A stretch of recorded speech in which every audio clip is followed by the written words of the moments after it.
한국교회연구소라는 단체에서 종교 의식에 관한 설문조사를 했어요. 그 항목 가운데 이런 항목이 있는데, 당신은 어떤 교회를 원하십니까? 라는 질문을 이제 그 항목 가운데 넣었는데요. 그런데 적지 않은 사람들이 뜻밖의 이 질문에 이렇게 답을 했습니다. 당신은 어떤 교회를 원하십니까? 라는 질문에 이렇게 답을 했는데, 나는 빨간 벽돌 교회를 원합니다. 이랬다는 거예요. 연구소에서 정말 기대하지 않았던 답을 하는 바람에 너무 당황했다고 하는데, 나는 빨간 벽돌 교회를 원한다. 자, 여러분들에게 만약 이렇게 질문하면 여러분 뭐라고 답을 하시겠습니까? 여러분, 어떤 교회를 원하시냐 했을 때 그 교회는 건물을 의미하는 것이 아니고, 이 건물도 필요하지만 이 교회의 본질을 원하는 것이, 정말 당신이 원하는 교회의 모습은 뭐냐라는 것이죠.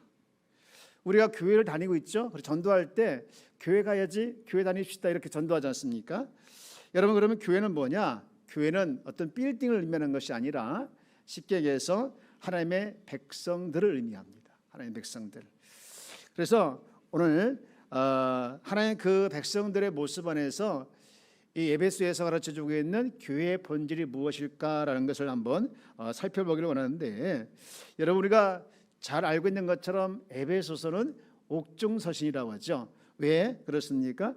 바울이 감옥에서 편지를 썼기 때문에 옥중서신이다 이렇게 얘기를 합니다. 당시에 지금 바울은 로마라는 나라의 감옥에 있죠.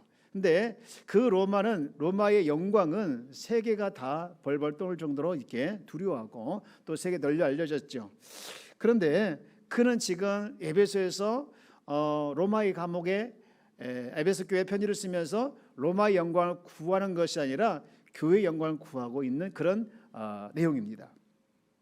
당시 에베소라는 도시는요, 우리가 잘 알고 있는 것처럼 굉장히 도시가 잘 사는 도시였습니다. 그 도시에서 이 바울이 3년 동안 묵으면서 에베소 교회 이제 생각하고 에베소 교회에서 묵었었죠. 그래서 거기서 이제 교회를 세웠는데, 이제 바울이 로마로 와가지고 감옥에 있으면서 그 교회가 생각나서 편지를 쓰는데, 우리가 아무리 로마 나라가 강할지라도 거기에 우리의 신앙을 팔아먹고 굴복하는 것이 아니라, 우리는 믿는 자로서 또 교회로서의 어떤 정체성을 가지고 정말로 이 복음의 영광을 드러내자, 그런 취지를 강력하게 담아서 편지를 보내고 있는데, 그렇다면 에베소 교회에서 지금 보여주고 있는 그 교회는 어떤 모습일까라고 했을 때 두 가지 모습을 보여주겠습니다. 자, 첫 번째, 교회는 어떤 모습이 되느냐?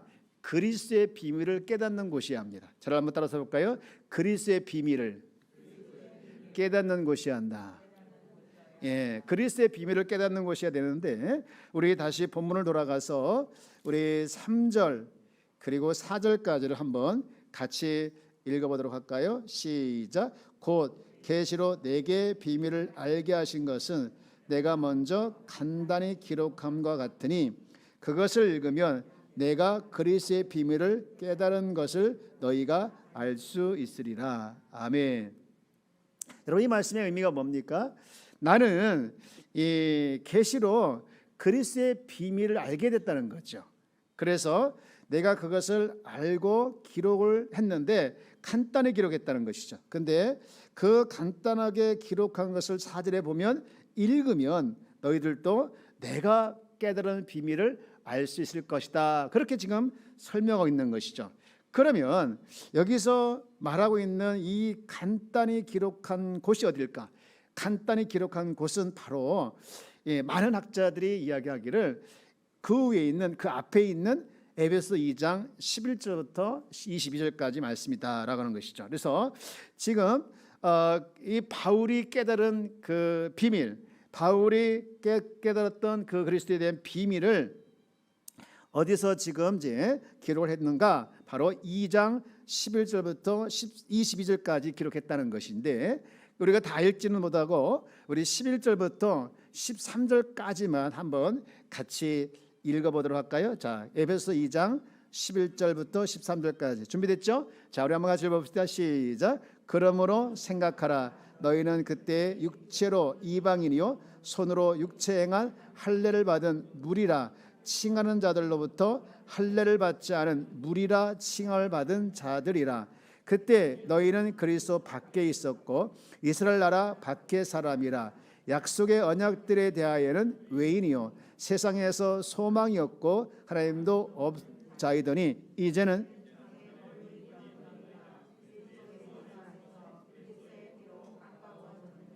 아멘.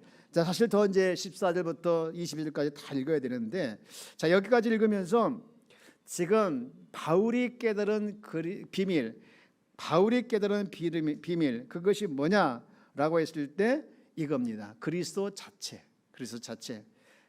지금 이제 그리스도를 통해서 어떤 신분의 변화를 얻게 되었는지를 지금 계속해서 설명하고 있는데, 이 11절부터 22절까지만 읽어도 내가 깨달은 비밀을 너희도 충분히 알 수 있을 것이다라는 것이죠.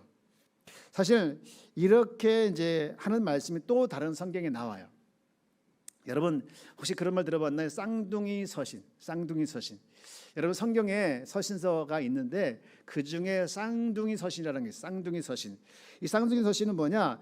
에베소서하고 그 다음에 골로새서입니다. 그래서 에베소서가 이해가 안 될 때 골로새서를 읽게 되어지면 아 그렇구나라고 확 이해가 올 때가 있습니다. 또 반대로 이 골로새서를 읽다가 이해가 안 되면 에베소서를 읽게 되어지면 확 이해가 될 때가 있는 것이죠. 그래서 에베소서하고 골로새서는 쌍둥이 서신이다 이렇게 이야기를 하는데, 우리 그러면 지금 바울이 깨달은 비밀이 그리스도인지 또 그리스도 자체인지를 우리가 한번 이 골로새서 한번 확인해 보기를 원하는데요. 자, 우리 골로새 1장 26절 말씀입니다. 뒤에 보면 나왔는데 1장 26절 말씀해 보면 이렇게 이제 기록이 되어 있어요. 이 무엇은 비밀은 만대로부터 감추었던 것인데 이제는 누구에게? 그의 성도들에게 나타났고라고 되어 있죠. 그러면 그 비밀이 무엇일까라는 건데 나타났다는 거죠. 만대부터 감추었던 그것이 이제 성도들에게 나타나는데 그 비밀이 무엇이냐? 27절 이렇게 되어 있죠. 자, 한번 같이 읽어볼까요? 시작.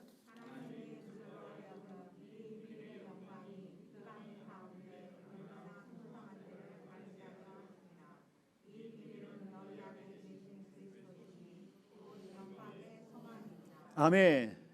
이 비밀은 무엇라고 정의를 내렸습니까? 너희 안에 계신 누구? 그리스도 신이 곧 영광의 소망이라 이렇게 말씀하고 있죠. 그러니까 이 비밀은 여러분과 제 안에 있는 그리스도라는 것이죠. 우리가 주님을 영접할 때 우리 안에 계시게 되는 그분이 바로 그리스도가 우리의 비밀이라는 것이죠. 여러분 주님이 내 안에 살게 된 것, 그리고 그래서 내가 구원을 얻게 된 이 체험, 또 내가 하나님의 자녀가 된 이 모든 사실이 다 비밀이었다는 것이죠. 네. 여기서 우리가 재미있는 걸 하나 발견할 수 있는데, 여러분 영어로 비밀이라는 것은 미스테리죠. 미스테리, 시크릿 뭐 이렇게 할 수도 있는데 미스테리인데 이 미스테리가 어디서 왔냐면 헬라어 무스테리온에서 왔습니다. 무스테리온. 제가 이렇게 어려운 말을 하느냐면 무스테리온이라고 하는 말의 의미가 중요해서 그래요.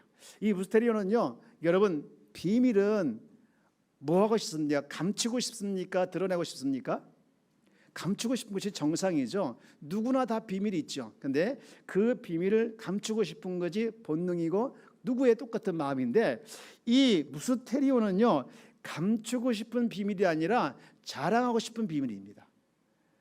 여러분 이 비밀을 내가 알면 야 비밀이다. 근데 내가 혼자 그것을 알기에는 너무나도 안타깝고 아까워서 막 드러내고 싶은 그 비밀이 있단 말이죠. 그 비밀이에요.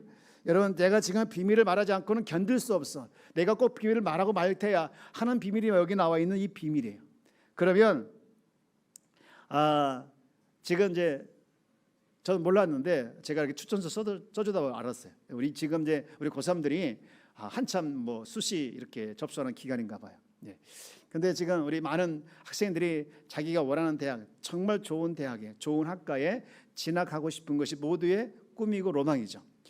여러분 정말 자기가 원하는 대학에, 원하는 그 학과에 합격을 했으면 그것을 감추고 싶습니까? 자랑하고 싶습니까?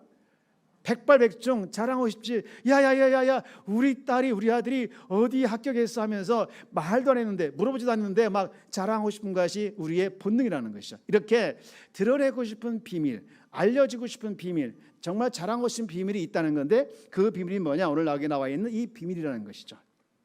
그래서 나타나는 비밀, 공개하는 비밀, 이제 당연히 누구든지 알고 싶어하는 비밀, 그래서 모든 사람에게 감춰진 비밀이 아니라 모든 사람에게 드러내고 싶은 비밀이 뭐냐? 바로 예수 그리스도라는 것이죠.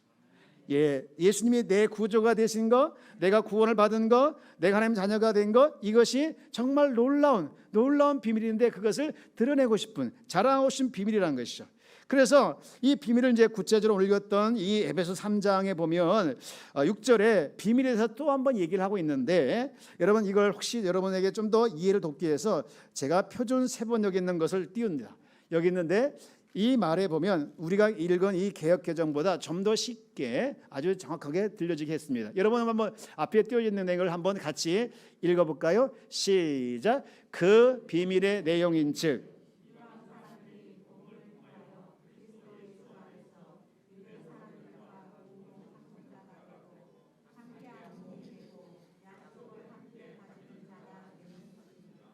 아멘. 예, 그 비밀의 내용인즉 하면서 그리스도 안에서 어떻게 되어진 것이 그 비밀의 내용이라는 것이죠. 자, 이렇게 내용을 지금 설명하고 있습니다. 그래서 여러분 끊임없이 교회는 바로 이 그리스도의 비밀을 알리는 것이, 또 알리는 곳이 이제 교회가 되어야 된다는 것인데요.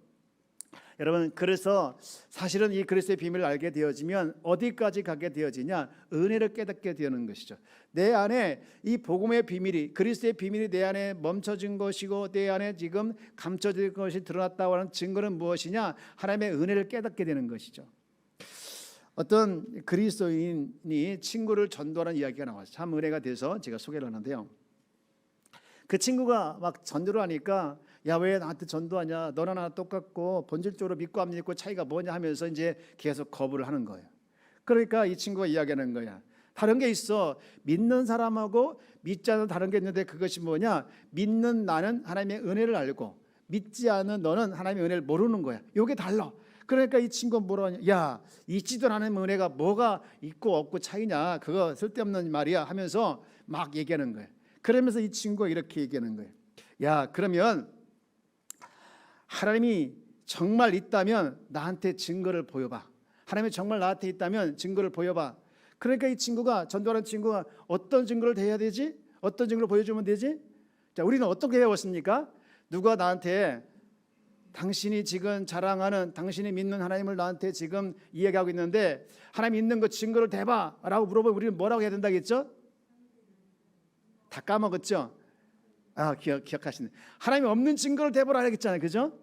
예, 내가 하나님 증거를 대기 전에 네가 먼저 하나님 없는 증거 나한테 대봐 해버리면 말을 못한다는 거예요. 네. 근데 이 친구는 내가 너한테 하나님 살아계시다는 것을 어떤 증거로 보여주면 되겠느냐 했더니, 이 친구 가만히 있다가 그러지 말고 내가 없는 증거 한번 대볼게 하면서 이야기하는 것이. 그러면서 이렇게 얘기합니다. 내가 지금부터 딱 5분 동안 하나님을 욕할 때니까 이 욕을 듣고 살아계시다면 나를 죽이든지 뭐가 이제 내려올 것이고, 만약에 살아있지 않다면 아무 말은 없을 거야. 그렇게 지금 이제 자기들끼리 결론 내놓고 이제 욕을 하기 시작하는 거예요.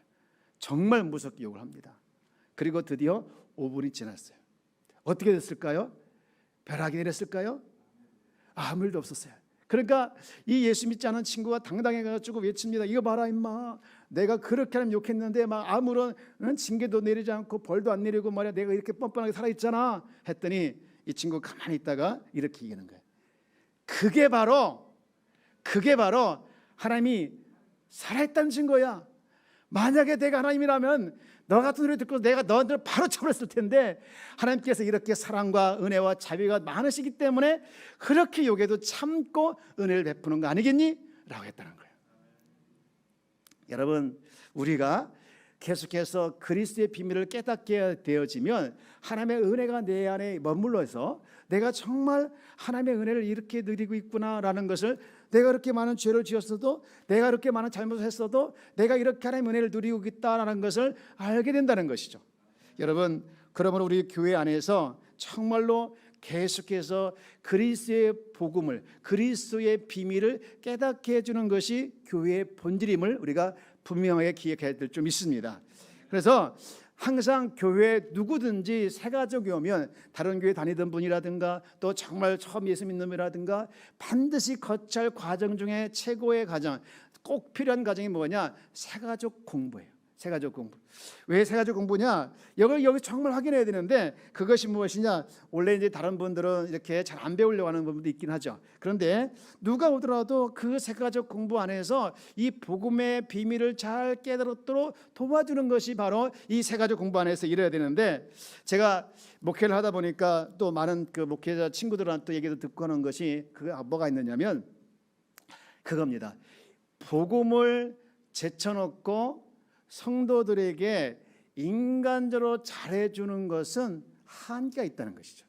성도들에게 정말로 인간적으로 잘해주는 것은 한계가 있는데 어느 한계냐? 그들의 신앙이 늘 어린애 같은 신앙으로 된다는 거예요. 그래서 정말 무엇보다도 성도에게 무엇보다도 중요한 것이 무엇이냐? 인간적으로 잘해주는 것은 좀 못할지라도 반드시 성도들에게 심어줘야 할 것인데 그것이 뭐냐? 복음이라는 거예요. 목회도 보면요, 이 젖병 목회가 있다고 합니다. 젖병 목회가 뭐냐? 여러분, 젖병 언제 필요하죠? 아이가 막 울 때 그걸 칵 꽂아주면 가만히 있지 않습니까? 그렇죠? 그것처럼 마찬가지로 이 성도들이 막 이것저것 시험 들을 때 목사님 찾아가가지고 왜 시험 들었습니까? 힘내시죠. 위로해주고 이렇게 하는 것이 맨날 위로해주고 시험 들면 가서 고쳐주고 또 시험 들면 다시 또 고쳐주고 하는 것은 다 뭐라는 거예요? 깨갱 울고 있는 어린아이 같은 신앙이라 해서 그게 젖병 목회라는 거예요. 그러나 복음이 내 안에 머물러 있고 그리스도이신 그리스도 주님을 내가 인격적으로 만나게 되어지면 작은 시험에도 어떤 시험에도 넘어지지 않냐고 장성한 믿음의 분량을 가지고 있는 사람이기 때문에 장성한 군사와 똑같아서 흔들리지 않는 그런 군사같이 이제 굳건히 서갈 수 있게 된다는 것이죠. 그래서 무엇보다도 제가 깨닫게 되어지고 또 정말 모든 목회자 친구들이 하는 얘기가 계속해서 성도들은 양육하고 계속해서 성도들은 정말로 훈련을 시켜서 그들이 어떤 난관에 부딪혀도 어떤 어려움에 부딪혀도 넘어지지 않는 사람으로 세워놓는 것이 목회자의 할 일이라는 것을 제가 또 얘기하고 우리 친구들도 얘기하고 있는 것을 제가 수없이 듣고 또 하고 있는데, 그래서 이 교회 안에서는 정말 중요한 것이 무엇이냐? 공부하는 거예요. 어떤 분은 공부만 하면 머리가 아프대요. 여러분, 공부 중에 정말 놓치지 말아야 할 공부가 있는데 그것이 무엇이냐? 성경 공부인 줄 믿습니다. 우리 성경 공부합시다 라고 말을 하면 누구든지 안 돼요, 어려워요, 곤란한데요 하지 말고 예 알겠습니다 목사님, 제가 모든 걸 제쳐놓고 성경 공부하겠습니다 라고 달려와야 될 줄 믿습니다. 제가 그때 저녁에 어떤 이제 성도를 만났어요. 그래서 제가 그랬어요. 성도님, 우리 같이 공부합시다. 그것만이 당신의 살 길이요, 그것만이 당신이 살 길이요 라고 했더니 얼마나 난처해하는지, 목사님 제가 끝나도 8시간 넘게 끝나고요, 이제 집에 들어가면 겨우 씻고 내일 새벽 4시 반에 나가야 되고 하면서 막 핑계를 대는 거예요. 그 이야기는 뭐예요? 성경 공부하고 싶다? 하고 싶지 않다. 여러분, 성경 공부 굉장히 어렵게 다가올 때도 있습니다. 힘들 때 다가올 때 있겠지만, 그러나 여러분, 성경 공부 1년 한 사람하고요 성경 공부하지 않고 10년 다닌 사람하고요 똑같을 때가 있어요. 여러분, 여러분의 말씀이 안에 머물러 있고 그리스도의 비밀이 넘쳐 여러분 안에 넘쳐서 정말로 어떤 난관에도 시험에도 넘어지지 않는 든든한 건강한 성도가 되어지기를 주의 이름으로 축복합니다. 교회라는 것이 무엇이냐? 이와 같이 복음의 비밀을 깨닫게 하고 하나님의 은혜를 깨닫게 하는 것이 교회입니다. 그래서 누구든지 그것이 있을 때 교회의 본질이고 교회의 모습이라는 것을 첫 번째 말씀하고 있다고 하면, 두 번째, 교회는 어떤 곳이냐? 네, 교회는 어떤 곳일까? 아까 그리스도의 비밀을 깨닫게 하는 것이 교회라고 하면 두 번째 교회는 무엇이냐? 이겁니다. 두 번째 교회는 이겁니다. 뭘까요? 함께하는 공동체. 저를 한번 따라서 볼까요? 함께하는 공동체이다. 자, 우리 한번 3장 6절 말씀 한번 같이 읽어볼게요. 3장 6절, 아까는 표준 세번역으로 읽어드렸는데 이번에는 개역 개정으로 한번 같이 읽어볼까요? 시작. 이는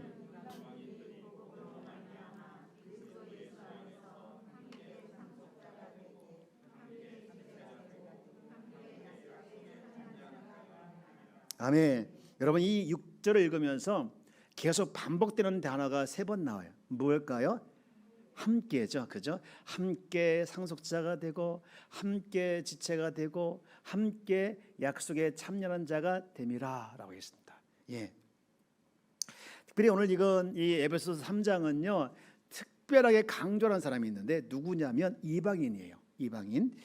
그래서 오늘 읽은 이 3장 1절에도 보면 바울이 내가 왜 감옥에 갇혔는가 이유를 설명하는데 거기 보면 이방인을 위해서라고 되어 있습니다. 3장 1절 보면 이러므로 그리스도 예수의 일로 이방인을 위하여 갇힌 자 된 바울을 이렇게 하면서 내가 지금 바울이 나는 왜 감옥에 갇혔느냐 이방인들을 위해서 감옥에 갇혔다는 거예요.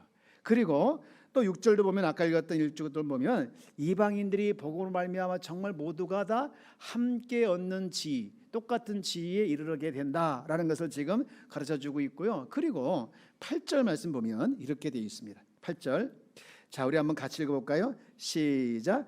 모든 성도 중에 지극히 작은 자보다 더 작은 나에게 이 은혜를 주신 것은 측량할 수 없는 그리스도의 풍성함을 누구에게? 이방인에게 전하게 하시고라고 했어요. 여러분 지금 3장 우리가 중에서 몇 절만 읽었지만 여러분 어떤 느낌을 받았습니까? 바울의 온통 관심은 누구에게 있는 것 같이 느껴졌습니까? 이방인에게. 그렇습니다. 맞습니다. 이방인에게 있다는 걸 충분히 지금 느끼게 하는 말씀들이 많이 있었어요. 근데 사실 이 마음은 바울의 마음이 아니고 하나님의 마음이었습니다. 하나님의 마음을 지금 바울에게 전이시킨 거예요. 그래서 이방인을 위한 정말 이방을 위해서라면 어떤 일도 감당해낼 수 있도록 정말 각오가 돼 있는 이 사도의 모습으로 지금 하나님께서 만드신 거예요. 그런데 여기 보면 이방인이 누굴까? 물론 이방인은 유대인들을 제외한 모든 사람이 이방인데 사실 이 유대인들은요 못된 습관이 하나 있어요. 무슨 습관이냐면요 선민 사상이라고 하는 우리만 선택받은 사람이고 우리만 선택받은 사람이기 때문에 절대로 전도도 필요 없고 전도할 이유도 없다고 생각해요. 그리고 나머지는 다 완전히 쓰레기로 봅니다. 그래서 개 취급할 때가 많아요. 그래가지고요 완전히 원수 삼고 심지어는요 정말 그들이 태어난 이유는 저 지옥에 불쏘시개를 위해서 태어났다라고까지 하고 있는 사람들이 바로 유대인들이었어요. 그런데 이런 유대인들에게 향하여 지금 바울은요 파격적으로 너희 유대인들을 똑바로 들어 유대인들이나 이방인이나 똑같다는 거예요. 그것이 지금 2장 전체에 지금 흐르고 있는데 여러분 우리 2장 14절 말씀 볼게요. 2장 14절 말씀에 보면 이렇게 시작하고 있는데 그는 우리의 화평이신지라 이렇게 시작하면서 그 다음에 둘로 하나를 만드사 이 둘이 누굴까요? 이 둘이 유대인하고 이방인이에요. 그것을 어떻게 만들었습니까? 하나로 만들어서 원수된 중간담에 담을 자기 육체로 예수님께서 십자가에 못 박혀 죽으실 말미암아 허락을 했다는 거예요. 그리고 15절 내려가게 되어지면 이제 PPT는 없는데 한 사람을 지어 여기서 한 사람이라고 하는 것은요 둘이 하나가 된 인격을 의미하는 것이 아니고 두 공동체가 하나의 공동체가 되겠다는 거예요. 그러니까 지금 이방인 공동체하고 유대인 공동체를 하나로 다 만드신 분이 누구시냐? 하나님 아들 예수 그리스도라는 것이죠. 예, 그래서 16절부터 우리 18절까지 쭉 한번 같이 그냥 읽어볼까요? 시작. 또 십자가로 이 둘을 한 몸으로 하나님과 화목하게 하려 하십니다. 원수된 것을 십자가로 소멸하시고 또 오셔서 먼 데 있는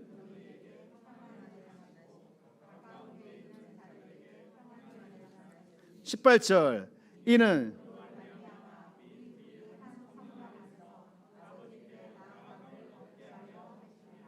아멘 아멘. 여러분 그런데 너무나도 중요한 말씀이 있습니다. 이렇게 쭉 말씀하시면서 마지막 19절에 결론 이렇게 내렸는데 결론 19절에 이렇게 내려져. 그러므로 이제부터 너희는 무엇도 아니요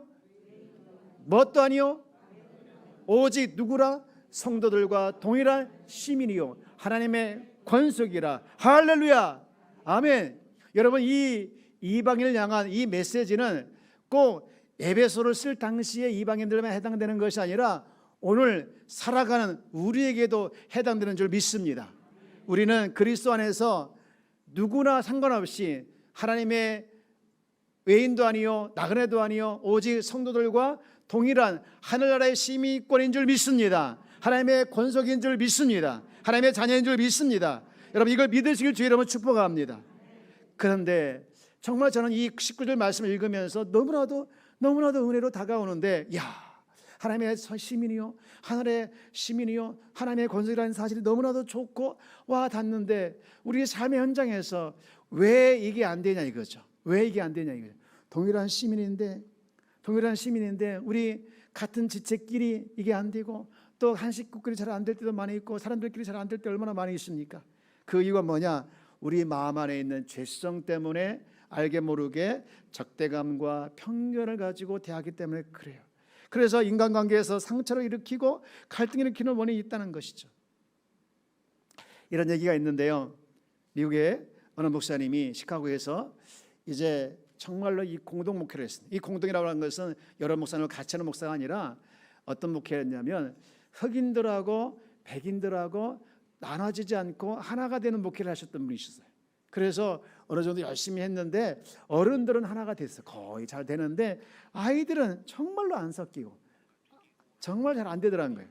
그래서 한 번은 이제 그 교회 교사였던 존 니드 목사님이 이제 가르쳤어요. 애들을 놓고서 가르쳤어요. 흑인들하고 또 아이들을 백인들 아이들을 이렇게 놓고 가르칩니다. 먼저 백인들한테 이렇게 물어봤습니다. 너 백인들한테 너 피부 색깔이 뭐야? 했더니 뭐라고 얘기했을까요?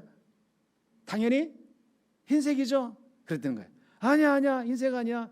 너 잘 봐. 피부 잘 봐. 그렇게 잘 봤어. 그랬더니 너의 피부는 흰색이 아니라 회색이야. 다시 물어봤어요. 네 피부색이 뭐야? 회색이요. 다시 물어본다. 네 피부색이 뭐야? 회색이요. 그랬어요. 그리고 이제 흑인들에게 물어봐. 흑인 아이들에게. 야, 네 피부색이 어떤 색이니? 했더니 당연히 흑인이니까 뭐라고 해야 되겠습니까? 검은색이요. 아니야. 네 피부색은 검은색이 아니야. 잘 봐봐. 네 피부색은 회색이야. 뭐라고? 회색이요. 다시 뭐라고? 회색이야. 그렇게 했다는 거예요. 그러니까 이제 모든 학생들이 이게 물어보면 여러분의 피부색은 뭡니까? 그렇게 대답을 했다는 거예요. 그래서 이제는 우리는 흑인과 백인이 아니고 똑같은 피부색을 가지고 있는 한민족이니까 절대로 길에서 싸우거나 또 어디에 앉았을 때 버스 탈 때 나눠 앉으면 안 돼 라고 얘기를 했어요. 가르쳤어요. 그랬더니 학생들이 네 하고서 이제 나갔어요. 그리고 이제 다음에 버스를 탈 때 선생님이 궁금했어요. 정말 저 아이들이 흑인과 백인이 나눠 앉다고 섞여 탈까 궁금해서 올라가서 이렇게 봤더니 이렇게 보니까 백인 중에 좀 우두머리 역할을 하는 그 아이가 이렇게 얘기했다는 거예요. 뭐라고 얘기했을까요? 야, 밝은 회색은 저쪽, 야, 검은 회색은 이쪽, 이렇게 해서 나눠놨다는 거예요. 참, 인간의 편견이라고 하는 것이 이렇게 극복하기 어렵다는 것이죠. 정말로 이 교회가 정말로 이 공동체임에도 불구하고 정말 가족의식을 가지고 사랑하면서 그 시대를 정말 뒤엎을 수 있는 그 생기 있는 교회가 되어야 되는데 그러지 못할 때가 많이 있습니다. 거기에 대한 대안이 정말 제 마음에 와닿는 대안이 하나 있는데 그것이 무엇이냐? 바로 사도행전 2장 46절 말씀입니다. 여기 한번 읽어보십시오. 읽으실 때 여러분 잘 읽으시면서 모이는 장소가 두 군데 있다는 것을 찾아보면서 읽어보실래요? 같이 한번 읽어봅시다. 시작. 날마다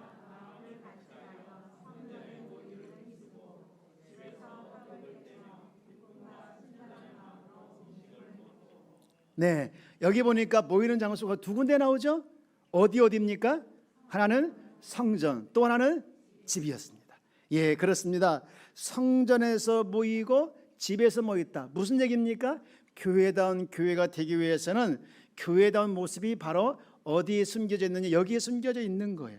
여러분, 초대교회는요 성전에서만 모인 것이 아니라 집에서 모였어요. 사도행전 읽어보면요 여러분 정말 많은 곳에서 집에서 모인 것이 나와요. 정말 큰 모임으로 모였다가 흩어지면 좀처럼 가족 의식을 못 느껴요.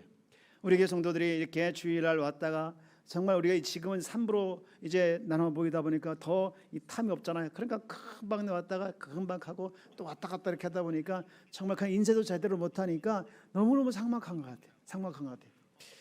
모이는 시간이 없고 그리고 그냥 예배만 드리고 쑥 헤어지고 하니까 너무너무 삭막하다고 막 얘기를 해요. 맞습니다. 삭막합니다. 여러분, 교회는 이렇게 교회 와서 예배는 물론 와서 드려야 되겠지만 정말 그 교회 안에 정말 공동체 의식을 갖게 하는 것이 무엇이냐? 여기 나와 있는 집입니다. 집인데 이 집을 오늘 우리 교회로 말하면 무엇일까요? 목장입니다. 목장. 여러분 그렇습니다. 저는요 정말로 교회다운 교회가 되기 위해서는 교회에서 모이는 것도 중요하지만 교회 밖인 목장 안에서 모임을 가져야 되는 거예요. 모임을 가져야 되는 거예요. 어제 성도로 잠깐 모였는데 정말 이제 목장 모임을 다시 편성했으니까 모였으면 좋겠대요. 모였으면 좋겠대. 제가 뭐라는 줄 아십니까? 모였으면 좋겠다고 하니까 뭐라고 해야 돼요? 제가 목사님 제가 이제 와서 말하는데요 작년에요 모이려고 했는데요 못 모이게 해가지고 얼마나 화나는지 몰라요 그랬어요. 그래서 제가 그랬어요. 모여 6명까지만. 그렇죠. 여러분 지금 모일 필요가 있죠. 정말 여러분 압니다. 우리가 이렇게 못 모이다 보면 건강한 교회가 안 되게 되고 정말 공동체 의식이 사라질 수가 있는 그런 위험이 있죠. 그래서 모여야 되는데 저는요 너무나도 사무치게 목장의 중요성에 와 닿아요. 목장 안에서 슬픔을 나누고 기쁨을 나누고 성공을 나누고 실패를 나누고 내 좌절을 나누고 교통을 나누고 서로 사랑할 수 있는 그런 곳이 그것이 바로 진정한 공동체인데 그것이 바로 목장 안에서 이루어지는 것이죠. 아까 얘기했던 그 미국의 목사님이 흑인들하고 자꾸 백인들이 이렇게 안 섞이니까 아이들이 그분이 고안한 내용이 뭐냐 캠프를 자꾸 갔대요. 캠프 가가지고 같이 이렇게 부딪히다 보니까 서로 똑같은 사람이라는 느끼고 서로 똑같은 죄 이런 걸 느끼면서 이제 흑인과 백인 피부색이 다르다고 해가지고 이렇게 갈등을 일으키는 것들이 점점점 없어져서 건강한 교회의 모습으로 만들어져 갔다는 얘기를 하고 있습니다. 여러분 교회는 무엇일까요? 교회는 정말로 그리스도의 비밀을 함께 깨달아가는 교회일 뿐만 아니라 함께하는 공동체가 진정한 교회의 모습인 줄 믿습니다. 이제 말씀 마치고자 하는데 우리 에베소 3장을 통해서 오늘 이 시대에 우리가 필요한 교회의 모습이 무엇일까를 이야기하고 있는데 복음으로 그리스도의 비밀을 깨닫게 하는 것이죠. 인간적으로 좋은 만남도 중요하지만 더 중요한 것이 그리스도의 복음을 만나게 하고 또 인격적으로 예수님을 만나게 하는 것이 더 중요하죠. 그리고 더 나아가서 주님이 원하시는 우리 교회의 모습은 무엇일까요? 함께하는 교회야. 함께하는 교회. 이런 교회가 우리가 함께 되도록 우리 함께 기도하고 함께 노력하며 함께 만들어가는 것이 주의 마음이고 주께서 우리에게 원하는 모습인 줄 믿습니다. 이런 교회가 되기 위해서 함께 기도하는 우리 한마음께 모든 성도가 다 되어지기를 주의 이름으로 축원합니다. 기도하겠습니다.